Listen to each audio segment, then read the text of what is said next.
Wait আমি এরকম ক্যামেরার সামনে ভাবসাব নিতেছি কেন? ওই দিন কি এমন ছিল যে আমার এত ভাবসাব নেওয়া ছিল? ও আচ্ছা, ওই দিন আমার বার্থডে ছিল, মনে পড়ছে। তো যাই হোক, ওই দিন হচ্ছে আমার বার্থডে ছিল। দেন বার্থডের কোনো প্ল্যান ছিল না, 2-3 দিন আগে প্ল্যান করা হয়েছে যে আমি বার্থডে করব। দেন তাও আমার ফ্রেন্ডদের সাথে, কোনো রকম বাসার লোকেদের সাথে না, কারণ আমি হচ্ছে বাসায় অনেক দিন মানে 2-3 বছর যাবত আমি কোনো বার্থডে সেলিব্রেশন করি না। দেন আমার ফ্রেন্ডরা অনেক জোরাজোরি করছে ট্রিট দেওয়ার জন্য। দেন আমি হচ্ছে প্ল্যান করেই ফেললাম বার্থডেটা করব। দেন রেডি হয়ে ওদেরকে সবাইকে আমি হচ্ছে এক জায়গায় আসতে বলছি, সেখানে হচ্ছে আমরা সবাই মিলে যাব। দেন হচ্ছে আমি বেরিয়ে গেছিলাম। তারপরে আমার এই যে 2টা ফ্রেন্ড আসছিল, ওরা হচ্ছে আমাকে একটু হেল্প করছে আমার সাজগোজে। দেন আমরা হচ্ছে কেক কিনছি, ফুল নিছি। তারপর হচ্ছে আমরা যেখানে হচ্ছে সেলিব্রেশন করব সেখানে যাইতেছিলাম। তার মধ্যে হচ্ছে আমরা অনেক মজা করতেছিলাম রাস্তায়। আমাদের একটু প্ল্যান ছিল আমরা একটু ঘুরবো, দেন ঘুরতেও ছিলাম। এই দিনটা সবার কাছে খুব স্পেশাল হয়, ছেলে মেয়ে উভয়। দেন আমরা সবাই মিলে ঘুরতে গেছিলাম, আর আমার ব্লগ ভিডিওগুলো আমার ফ্রেন্ড করে দিছিল। দেন আমরা সবাই কিন্তু ওই দিন অনেক বেশি মজা করছি। আর আমার এই ফ্রেন্ড আমার অনেকগুলো ভিডিও করে দিছে, মানে ওর অলমোস্ট আমার ব্লগ ভিডিও ও করে দিছে। দেন ওকে নিয়েও আমরা একটু মজা নিতেছিলাম।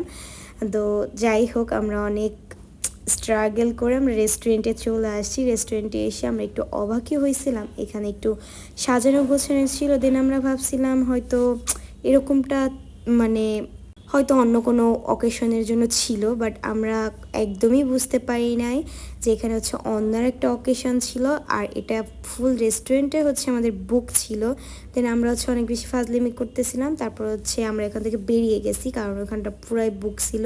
দেন তারপর হচ্ছে আমরা আরেকটা রেস্টুরেন্টে এসে আমি হচ্ছে কেক কাটবো, কারণ ওখান থেকে আমাদের অলমোস্ট অনেকগুলো পিক ঠিক তোলা হয়ে গেছিলো। দেন এই যে হচ্ছে আমার ফ্রেন্ডরা একটা কেক আনছিল আর আমি আর একটা আনছিলাম। দেন এই 2টা মিলে হচ্ছে আমি একসাথে কাটবো। দেন হচ্ছে কাটতেছিলাম আর ওরা হচ্ছে অনেক হাসি মজা করতেছিল। আর এরা আমাকে যেভাবে কেক খাওয়াইতেছিল তাতে মনে হইতেছিল আমার শ্বাস টাস বন্ধ করে আমি মরে যাবো। আর আমি যে পরিমাণ ওই দিন ঝগড়া করছি, যাই হোক, তারপরে হচ্ছে ওদেরকে আমি খাইতে টাইতে দিয়ে আমি বেরিয়ে গেছি। দেন বাসায় চলে আসছিলাম, বাসায় এসে হচ্ছে আমি একটু ফ্রেশ হয়ে রেডি হয়ে গেছি। দেন আমার আরও 2টা ফ্রেন্ড আসছিল, তাদের সাথে হচ্ছে আমি একটু ঘুরতে বের হয়েছিলাম। দেন এই যে আমরা হচ্ছে বেরিয়ে গেছি। দেন এখন হচ্ছে আমরা যাব আর একটা রেস্টুরেন্টে, যেখানে হচ্ছে আমরা 3জনে মিলে একটু অল্প ছোট্ট করে একটা সেলিব্রেশন করব। দেন এটা হচ্ছে রাজেন্দ্র কলেজের একদমই পাশে, তোমরা অনেকেই চেনে, এটাকে বলা হয় লাইট হাউস। তো আমরা হচ্ছে সেখানে চলে গেছিলাম।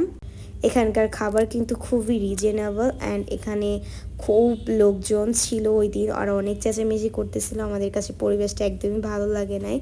আর এখানে হচ্ছে আমার ফ্রেন্ড আমাকে একটা জিনিস গিফট করছে, তো ওটাই পড়াইতেও হিমশিম খাওয়া যাইতেছিল। দেন তারপরও লাস্ট মুহূর্তেও পড়াইতে পারে নাই, অনেক কষ্ট করে আমরা 3জনে মিলে ওইটা পড়ছি।